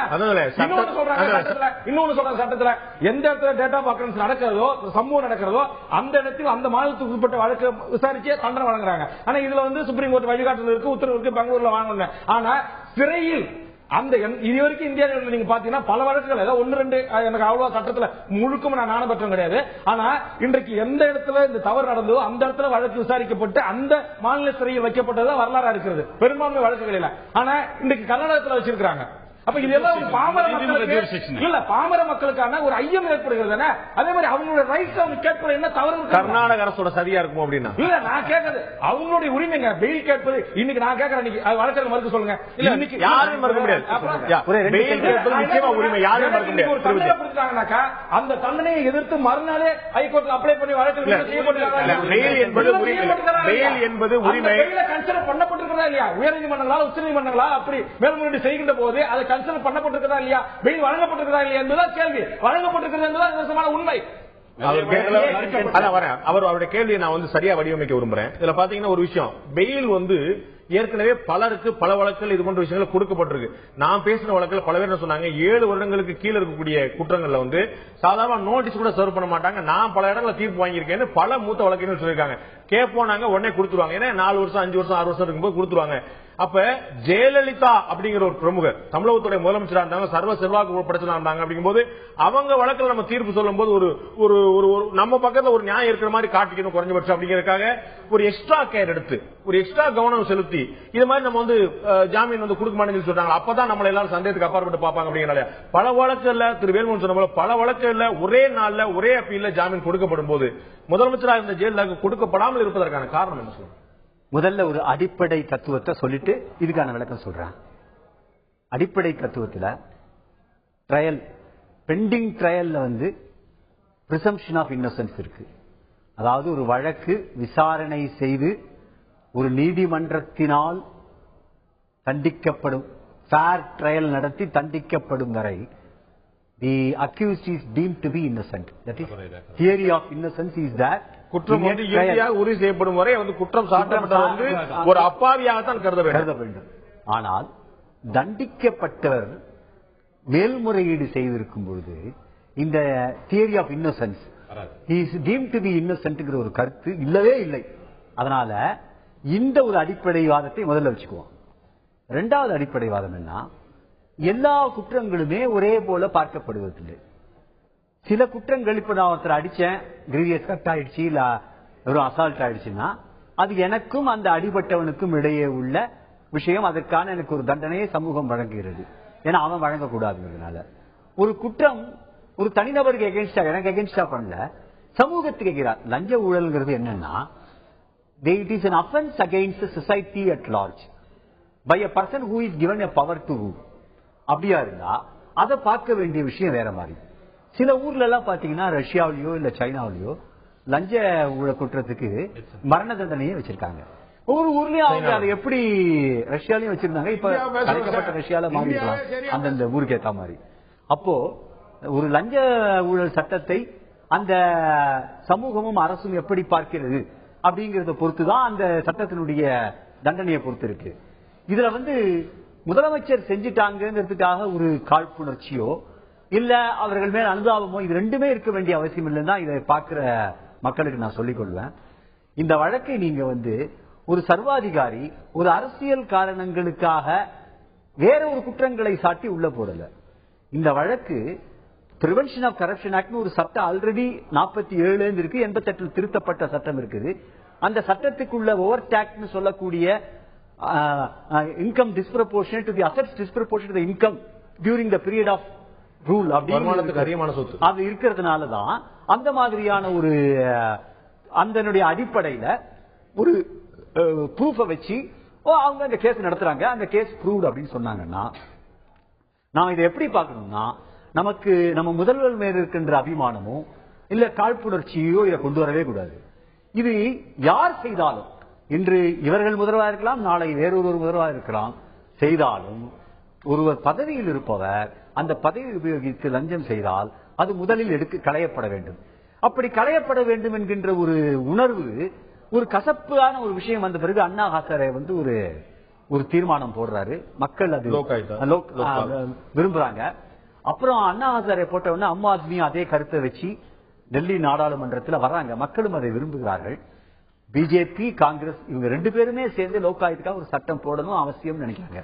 இப்படி லஞ்சம் வந்து ஒரு கவனத்தில் ஏற்படக்கூடிய அதிகாரத்தை உபயோகிக்கக்கூடிய கவர்னன்ஸ்ல கவனத்தில் பரிசீலிக்க கொள்ளக்கூடிய பிரதான ஒரு விஷயம். இன்னைக்கு ஒரு காலகட்டத்தில் லஞ்சம் 5% இருந்ததுன்னா ஒரு 95% நல்லா இருந்தா லஞ்சம் ஒரு விஷயம் இல்ல. 99% நான் இன்னைக்கு எழுதி தரேன். Starting from panchayat union leader up to the chief minister 99.9% எல்லார் மேலேயும் இந்த வழக்கு கண்டிப்பா போட முடியும். ஆனா நம்மகிட்ட என்ன ஒரு இல்லைன்னா, மத்தத்துக்கு அபிடவிட் போடுற மாதிரி இதுக்கு வரதுக்கு முன்னாடி என்னுடைய சொத்து என்னன்னு கம்ப்ளீட்டா காட்டணும். என்னது என் மனைவி என்ன சார்ந்தவர்கள் போகும்போது என்னன்னு காட்டணும். அதுல ஒரு என்ஓசி வாங்கணும். அது நிறைய இருந்தா ஆட்டோமேட்டிக் ப்ராசிக்யூஷன் இருக்கணும்ன்ற ஒரு திருத்தமே வந்திருந்ததுன்னா, இது எங்க இருந்து ஆரம்பிக்கணும்னா மக்கள் பிரதிநிதியில இருந்து ஆரம்பிக்கணும். அங்க ஆரம்பிச்சால மேல கீழே வர வர அந்த அதிகாரிகள் எல்லாம் குறையும்.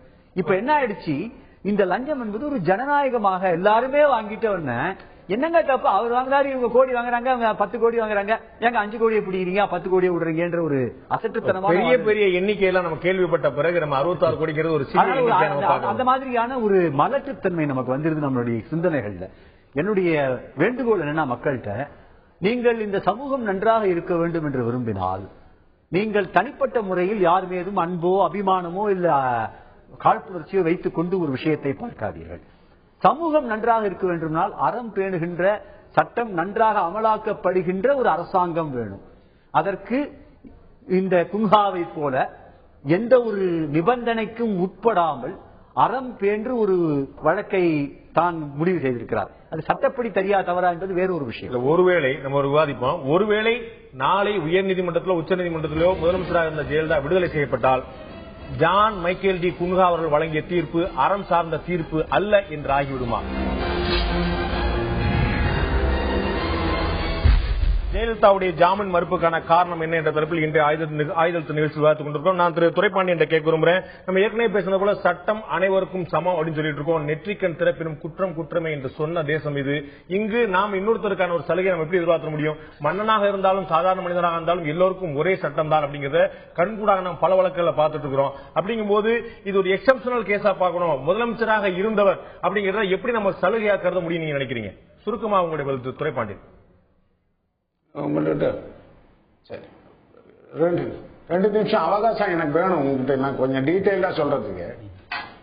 இந்த வழக்கு இதுல குற்றம் சாட்டப்பட்டவர் புரட்சி தலைவி அம்மா என்கிற காரணத்தினாலேயே இந்த காலதாமதம் ஏற்படுகிறது. நான் அன்றே சொன்னேன் இந்த தொலைக்காட்சியிலே, நமது தொலைக்காட்சியிலே, அயோத்தியா குப்பம் வீரமணி 9 கொலைகளை செய்தவன், 11 கொலைகளை செய்தவன் பங்குமார், வெள்ளை ரவி 6 கொலை செய்தவன், சேரா 9 கொலை செய்தவன். அத்தனை பேருக்கும் நான் தான் வழக்குரைஞன். ஒரு வழக்கு நடக்கிறது. வேலூரில் இருந்து கஸ்டடியில் இருந்து கூட்டி வருகிற 2 கைதிகளை சைதாப்பேட்டை கோர்ட் முன்மலையே பட்ட பகலிலே வெட்டி கொலை செய்யப்படுகிறார்கள். நான் வழக்கு நடத்துகிறேன்.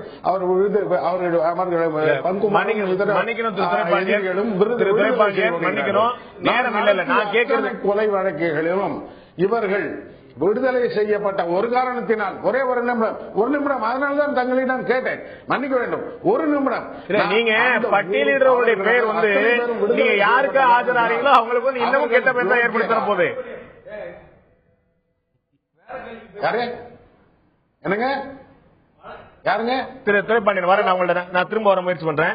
நான் திரு வேல்முருகன் கேட்க விரும்புறேன். ஒரு அடிப்படையான விஷயம் பாத்தீங்கன்னா, அச்சம் மற்றும் தான் குற்றங்களை குறைக்கக்கூடிய விஷயமா இருக்க முடியும். நம்ம எல்லா இடத்துலயும் பாக்குறோம், ஒரு குற்றம் செஞ்சால் தண்டனை கிடைக்குங்கிற ஒரு அச்சம் இருந்தால் அந்த குற்றத்தோட எண்ணிக்கை குறையுங்கிற எதிர்பார்ப்பு குறையலாம், குறையாமல் போலாம். அப்ப ஆனானப்பட்ட முதலமைச்சராக இருந்த ஜெயலலிதாவுக்கே ஒரு தண்டனை கொடுக்கும் போது, மத்திய அமைச்சராக இருந்த ராஜாவுக்கே தண்டனை கொடுக்கும் போது, சிறை செல்லும் போது, முதலமைச்சருடைய மகளா இருக்கக்கூடிய கனிமொழிக்கே சிறை செல்லும் போது, இப்படிப்பட்ட விஷயங்கள் ஒரு பிரபலமான பெயர்கள், பெரிய பெரிய பெயர்கள் சாமானியன் போல சட்டத்தின் நிக்க வேண்டிய நிலைமை ஏற்படும் போது சட்டத்தின் மீதான நம்பிக்கை எங்க நிக்கிறது? அதான் இதுல நீங்க இது போன்ற பிரபலமானவர்களுக்கு தீர்ப்பை கொடுத்து அதன் மூலம் நாங்கள் சட்டத்தை காப்பாற்றுகிறோம் என்கிற தோரணை போன்ற செய்தி வந்துடக்கூடாது. இது போன்ற பிரமுகளுக்கு கொடுக்கிற சட்டத்தின் முன் அனைவரும் சமங்கிற இப்பதான் இப்படித்தான் நிரூபிக்க முடியும். அதான் இப்படி கொடுக்கறதுனாலயே அதனாலதான் நாங்க சட்டத்தை ஒழுங்கா காப்பாற்றணும் அப்படின்னு சொல்ற விவாதத்தை நம்ம எடுத்துக்கொள்ள முடியாது. ஆனா எனக்கு இந்த தீர்ப்புக்கு உள்ள போவே இல்ல, தீர்ப்புக்கு நான் கற்பிக்க விரும்பல. ஆனா அதே நேரத்தில் என்னுடைய பார்வையில நான் என்ன நினைக்கிறேன்னா, குறிப்பா நீங்க சமீப காலத்துல இந்த முதலமைச்சர்கள், மாநிலத்துடைய முதலமைச்சர்கள் மீது இந்த வழக்கு தொடுக்கப்பட்டு அது வீரியமாக நடத்தப்பட்டு இதுல தண்டனைக்கு உள்ளாக்குறவர்கள் யாரெல்லாம் பாத்தீங்கன்னா அப்படின்னா, அந்த மாநில மக்களுடைய நலனுக்காக, அந்த மாநில மக்களுடைய உரிமைகளுக்காக, அது எந்த அரசாக இருந்தாலும் மத்திய அரசோடு சமரசம் செய்து கொள்ளாமல் மக்களுக்காக போராடக்கூடியவர்கள் பெருமளவில் தண்டிக்கப்பட்டிருக்கிறார் என்பது இந்தியாவுடைய சரித்திர வரலாற்றில் மிக நிதர்சனமான. லாலு பிரசாத் மக்களுக்காக போராடினார். ஒரு நிமிஷம் சொல்லுங்க. அவர் அந்த பகுதியில் இருக்கிற பிற்படுத்தப்பட்ட ஒடுக்கப்பட்ட மக்கள் ஒரு மிகப்பெரிய தலைவராக இருந்த காரணத்தால் அவர் மீது மத்திய அரசு அவர் சில வளைவுகளுக்கு அவருடைய என்னுடைய கருத்தை நான் பதிவு செய்ய நல்லா பதிவு செய்யுங்க, தவறா பதிவு செய்ய. ஊழல் வழக்கில் தண்டிக்கப்படுறார் என்பது வேறு. ஆனா இதே ஊழல் வழக்குகளை தலைமையேற்று நடத்தி இந்த நாட்டுடைய தலைமை அமைச்சர்கள் யாராச்சும் தண்டிக்கப்பட்டிருக்காங்கன்னா நரசிம்மாவை தவிர வேற யாரும் பெருசா தண்டிக்கப்படல. அல்லது இதே போர்பாசூர்ல ராஜீவ்காந்தி அவர்கள் மீது அந்த வழக்கு தண்டிக்கப்பட்டிருக்கா? கார்பன் நியூசல் வழக்குல குற்றச்சாட்டப்பட்டவர்கள் இந்த வழக்குல தண்டிக்கப்பட்டிருக்காங்களா? ஆனா இன்னைக்கு ராஜசேகர் ரெட்டின்னு சொல்ற ஆந்திர மாநிலத்தில் அதே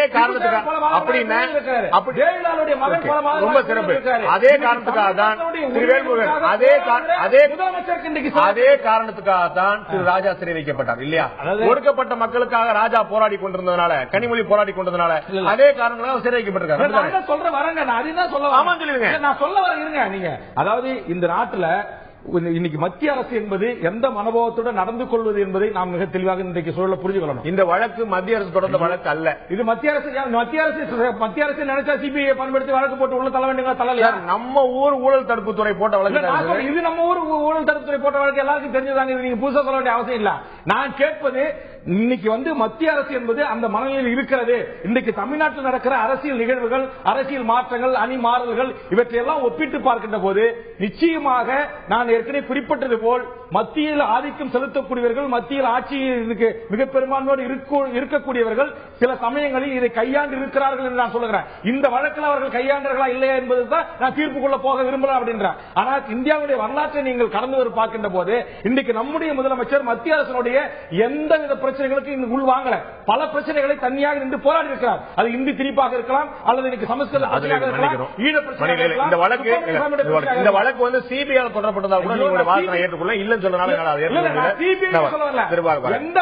நிகழ்ச்சி முடிக்கிறது அதில் மத்திய அரசுடைய ஆளுமை இருப்பதாக நான் கருதுகிறேன். ஓகே, நான் திரு கண்ணாசன் கேட்க முறை முக்கியமான விஷயம் பார்க்கிறோம். நம்ம இது வந்து ஏற்கனவே சொன்னது போல இது முதலமைச்சராக இருந்தவர் என்பதனால் ஜெயலலிதா அப்படிங்கிறதுனால ஒரு கூடுதல் கவனம் பெற்று இதுல நம்ம வந்து தண்டனை கொடுத்துட்டா நம்மள ஒரு குற்றச்சாட்டு சொல்லுவாங்க. சந்தேகத்தின் பார்ல நம்ம தெரியாதா, திரு வேல்முருகன் சொன்னது போல இவர்கள் யார் என்று தெரியாதா, இதற்கு பின்னாடி யார் இருந்திருப்பாங்க, எண்ணம் இனம் எந்த ஊர் எந்த மதம் என்றெல்லாம் பார்க்கப்பட்டு ஒரு காரணம் கற்பிக்கப்படுங்கனாலேயே நாம தண்டிச்சு விட்டுருவோம். இது பின்னாடி என்ன ஆயிட்டு போட்டோம் அப்படிங்கிற ஒரு பார்வை வந்துருச்சா? இல்ல, அதாவது இது சாதாரண அடிதடி வழக்கோ அல்லது சாதாரண சொத்து பிரச்சனையே கிடையாது.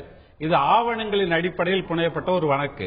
இந்த வழக்கு எப்படி தொடுக்கப்பட்ட வழக்கு எப்படி கேட்டீங்கன்னா, இவர்களோட வருமானம் என்ன, இவர்கள் பதவி காலத்தில் என்ன சொத்து சேர்த்தார்கள், அதற்கான ஆதாரங்கள் இவற்றின் அடிப்படையில் தான். இன்னும் சொல்ல போனால் ஏற்கனவே இது போன்ற 2 வழக்குல தண்டிக்கப்பட்டு டான்சி கேஸோ கடைசியில வந்து டான்சி வழக்குல என்ன நடந்தது எல்லாருக்கும் தெரியும். உச்சநீதிமன்றம் மனசாட்சிக்கு விட்டேன்னு சொல்லிச்சு. உச்சநீதிமன்றம் தான் காசு வாங்கிருப்பாங்க. உச்சநீதிமன்றம் அப்படி சொல்லல, நாங்க கருத்துல நீதிபதி குன்கா வழங்கினா அது நியாயமான தீர்ப்பு. அப்படி சொல்லல.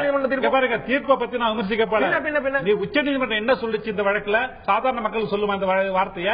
அதாவது உங்களுடைய மனசாட்சிக்கு விட்டுறேன், தவறு செய்தது உண்மை, அரசு சொத்து வாங்கினது உண்மை, உங்கள் மனசாட்சிக்கு விட்டுறேன்னு சொல்லி எந்த வழக்கிலாவது எந்த உயர்நீதிமன்றம் சொல்லி அவங்க வந்து உச்சநீதிமன்றத்தில் கன்விக்ட் சொல்லிருக்காங்களா? கான்விக்ஷன் அதுக்கு வரல. நான் அதை பத்தி பிரச்சனை அதுதான் நீங்க சட்டம் பேசுறீங்கல்ல. இப்பொழுது சட்டம் தானே பேசுறீங்க, அரசியல் பேசுறீங்க. அரசியல் பேசல, சட்டம் தானே பேசுறீங்க. சட்டப்படி உச்சநீதிமன்றம் கன்விக்ட் சொன்னதா? கான்விக்ஷன் சொல்லல. ஆனால் இதை போன்ற ஒரு உதாரணத்துக்கு நான் இன்னொன்னு கேட்கிறேன்.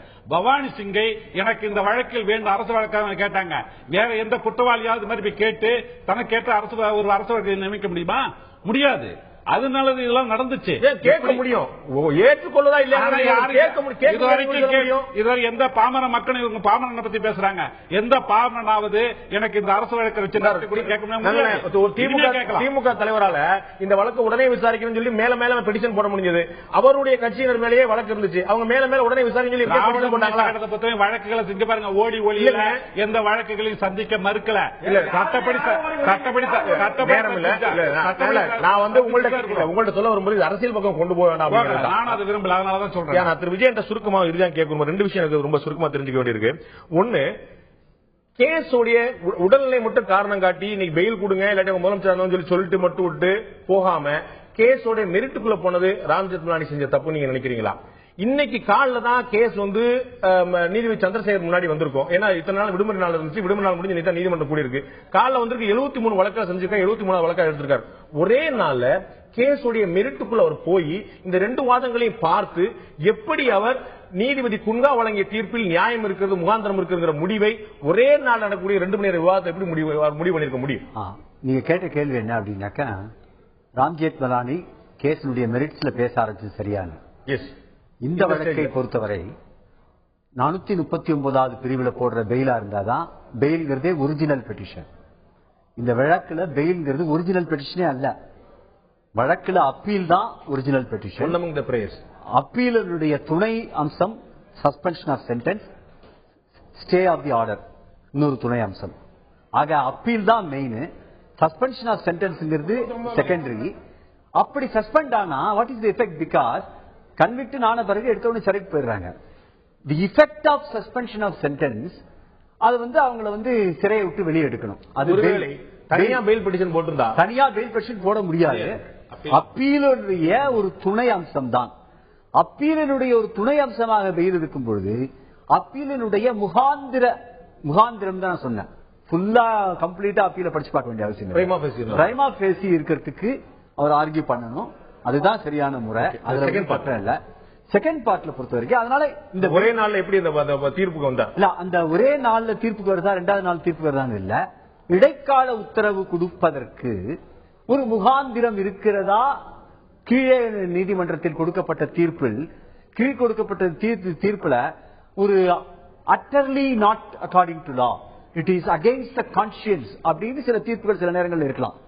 அப்படி இருக்கின்ற ஒரு தீர்ப்புல ஒரு மனிதர் அவருடைய அனுபவத்தின் மூலம் உடனே ஒரு முடிவுக்கு வர முடியும்.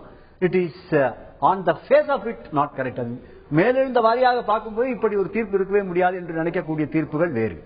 ஒரு தீர்ப்பு இந்த ஒரு பர்டிகுலர் பிரிவுல சட்டத்தில் பார்க்கப்பட்டு முடிவுபட்டு விட்ட பிறகு அந்த தீர்ப்புல அங்கம் அங்கமாக விசாரிக்கப்பட்டு அதை மாற்றும் வரை அந்த தீர்ப்பு சரியானதுதான், மாற்றப்படும் வரை. அதனால the presumption is that every judgment given by the lower court is valid. ஒரே நாள்ல இன்னைக்கு இதுல நியாயம் இல்ல, முகாந்திரம் இல்ல, நான் ஜாமீன் வழங்க முடியாதுன்னு சொல்லிட்டு தள்ளுபடி பண்ண போது அவர்கிட்டயே அல்லது இன்னொரு நீதிபதியோ 27ஆம் தேதிக்கு பிறகு வரக்கூடிய நம்ம அவர்கிட்ட இவங்க எதிர்பார்க்கக்கூடிய தீர்ப்பு கிடைக்கும் எப்படி எதிர்பார்க்க முடியும்? இல்ல அது எதிர்பார்க்க இப்பயே நியாயம் இல்லைன்னு சொல்லிட்டாரு. இல்ல அதுக்கு என்ன சொல்றேன்னா, இந்த இடைக்கால உத்தரவுல சொல்றது வேற. 27ஆம் தேதி அட்மிஷன் வரும்பொழுது அந்த கேஸனுடைய அப்பீலை விசாரிக்கிறது 27ஆம் தேதி அப்பீல் முடியாது. அப்பீலை முதல் பார்வையில் அனுமதிக்கிறதுன்னு தெரியுது. அனுமதிச்சு அதுக்கப்புறம் நோட்டீஸ் எல்லாம் இஷ்யூ பண்ணி எல்லாரும் அதனுடைய எல்லா விஷயத்தையும் தீர்க்கணும். ஒரே நாள்ல டிசைட் பண்றாங்களா இல்லையாங்கிறது வெறும் இந்த பெயிலுக்கு, சஸ்பென்ஷன் ஆஃப் சென்டென்ஸுக்கு பெயிலுக்கு தான் முக்கியம். பிகாஸ் அவங்களுக்கு அது ஒரு அவசிய தேவை இருக்கு. இன்றைக்கு நீதிபதி வழங்கியிருக்கிறது ஒரு ஜாமீனுக்கான தீர்ப்பு தான். இதன் பிறகு 27ஆம் தேதிக்கு பிறகு அது அட்மிட் செய்யப்பட்டு ஒரு விரிவான விவாதம் நடக்கும். ஒரே நாளில் ஒரு அளித்த தீர்ப்பு எந்த விதமான பாதிப்பை ஏற்படுத்தப் போகிறது என்பது மறுபுறம் இருக்க, மக்களுடைய பார்வை, இந்த ஜாமீன் மறுப்பு பற்றிய மக்களுடைய பார்வை என்னவா இருக்கிறது இந்த விவாதத்துக்கு பிறகு இப்போது பார்க்கலாம்.